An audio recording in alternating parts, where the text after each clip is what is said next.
E aí, tudo belezinha? Continuando a nossa conversa sobre as rochas, nós falamos sobre as sedimentares, falamos sobre as metamórficas e hoje nós entramos num grupo muito legal que é o grupo das magmáticas. As rochas magmáticas, elas são tão importantes quanto as outras duas. Temos algumas características legais de se conversar sobre as magmáticas. Elas serão divididas em dois grupos, as intrusivas e as extrusivas. Intrusiva vem de interior. Então imaginem que aqui é a parede do vulcão, aqui é dentro do vulcão. O magma ele vem subindo, subindo, subindo, só que ele acaba não saindo de dentro do vulcão. Então ele vai se resfriando lentamente, lentamente e vai ter características bem interessantes. Uma das possibilidades de formação rochosa aqui dentro, resfriando lentamente, é o granito. Quando nós descemos para o litoral, aquelas montanhas que nós observamos na Serra do Mar, basicamente são formadas de granito. Então, elas foram formadas na parte interna. Aí você vai pensar assim, professor, mas granito na parte interna, como é que ele está hoje visível? Aí vai ser a nossa conversa depois. Processo de erosão. Temos o intemperismo e temos a erosão. O intemperismo vai agir sobre as rochas, fragmentando elas, decompondo essa rocha e o processo erosivo carregando esse material. Então, o granito foi formado dentro, aí o intemperismo agiu, a erosão agiu, tirou a parte superior e ficou o granito à amostra. Legal, né? E aquela outra parte, então tem o cone vulcânico, o magma veio e saiu. E aí escorreu pelo vulcão e se alojou na parte mais baixa. Essa que saiu, ou seja, o magma que saiu, então ó, magma, quando ele está escorrendo é lava, e aí quando solidificar-se vai se transformar em rocha magmática. Granito, rocha magmática que ficou no interior, então é intrusiva. Basalto, por exemplo, vai ser aquele que vai sair para o externo, então extrusiva, a parte externa. Esse vai ser características diferentes. Independente disso, a nossa conversa é as características principais da rocha magmática. Vamos lá para o nosso laboratório continuar a nossa conversa? As rochas magmáticas serão classificadas em duas, umas chamadas de rochas magmáticas extrusivas, aquelas que saíram para a parte externa, por isso extrusiva, e as intrusivas, aquelas que não saíram até a superfície, foram formadas dentro do cone vulcânico. Essa amostra aqui é uma amostra de basalto, a rocha magmática que saiu, já extrusiva, sofreu um choque térmico e se solidificou. Ela é muito, mas muito resistente. Quando quebrada, ela forma clivagem, ela fica muito afiada. E isso foi utilizado pelos nossos ancestrais como ferramenta. Já consegue imaginar que ferramenta que é, né? Coloca isso num cabo, eu tenho aqui uma machadinha de corte. Outra característica bem bacana, mas muito bacana, em relação ao basalto, é a sua grande quantidade de minerais ferrosos. E isso vai caracterizar o quê? Uma rocha, além de resistente, rica em minerais de ferro.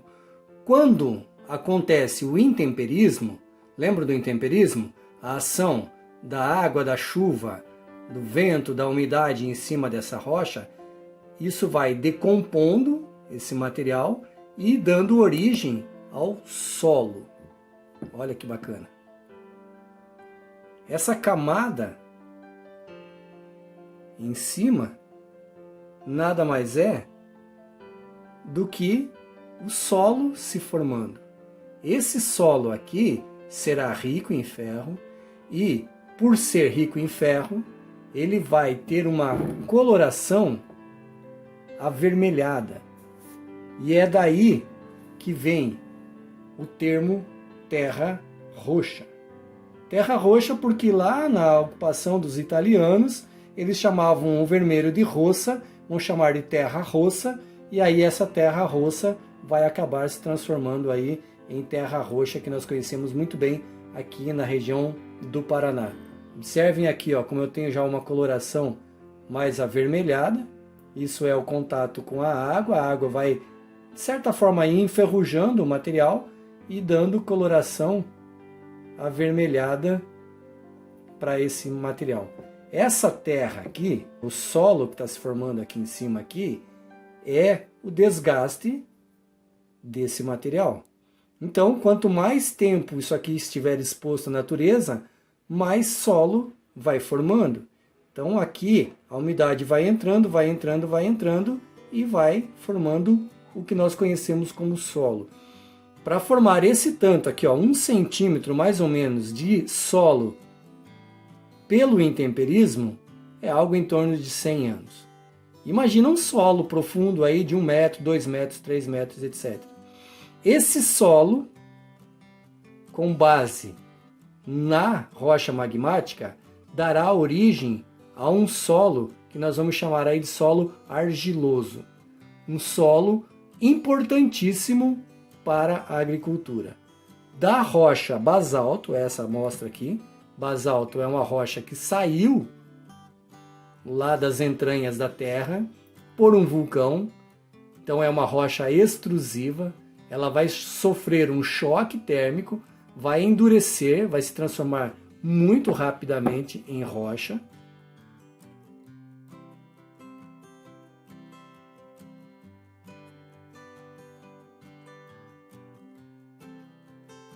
Então, só lembrando, dentro do vulcão magma, quando está escorrendo pelo vulcão, é a lava, quando endurece, chama-se rocha, rocha magmática. Percebam que eu não consigo observar os minerais que tem dentro dela, porque o choque térmico foi muito rápido. Ela se resfriou muito rapidamente, porque ela é externa, é extrusiva. O granito, por sua vez, ele vai se formar dentro do vulcão. É aquele magma que não saiu, ele se resfriou lentamente e logo os minerais, eles são muito mais visíveis, eles tiveram tempo de se organizar, de crescer, então eu vou ter uma característica diferente. Os dois têm a mesma origem, vieram do magma. Então, basalto, magmático, granito é magmática também. Essa saiu, é extrusiva, essa não saiu, é intrusiva. Então o que é que nós conseguimos tirar de conclusão de tudo isso? 3 grandes grupos rochosos: magmático, metamórfico e sedimentar.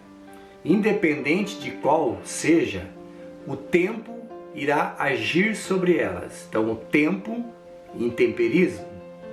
Então o tempo vai agir sobre essas rochas, a chuva, o vento, o sol, o frio, vai fazer com que ela, com o passar dos anos, se fragmente em sedimentos e as rochas vão sendo, esses sedimentos vão sendo depositados nas porções mais baixas do relevo. A ação do intemperismo somado ao processo erosivo, que é o carregamento desse material, vai fazer com que o relevo seja modulado. Então, uma dica bem legal para você começar a perceber a nível de relevo é: se você está trafegando por um determinado lugar e você começou uma descida, terminado essa descida você vai ter uma subida. Então sempre será assim: se desceu, vai subir, se subiu, vai descer, porque é o modelo do relevo que nós temos. E nas partes mais baixas do terreno, lá no fundo, nós obrigatoriamente encontraremos um rio. Ah, professor, mas eu não enxergo o rio lá, então talvez ele já foi canalizado. Processo de urbanização, ocupação das cidades vai fazer algumas alterações mais drásticas ainda. Todas as rochas, todas, elas irão, com o tempo, sofrendo a ação do intemperismo. Essa ação do intemperismo vai fazendo com que a rocha sólida ela passe a se transformar em solo. Isso, de onde é que vem o solo, de onde é que vem o chão, a terra que a gente planta? Vem das rochas.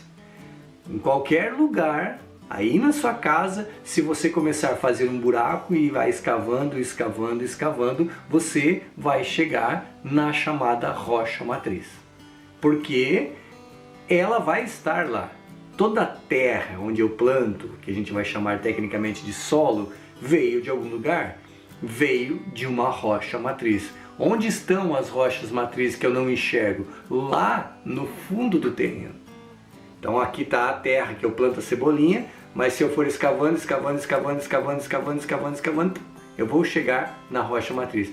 Perceba uma coisa, quando os engenheiros vão construir um prédio grande, eles não vão ficar batendo aquela estaca o dia inteiro. O que eles estão fazendo? Eles estão enterrando uma estaca de metal até ela chegar na rocha matriz. Chegando na rocha matriz, ela não afunda mais.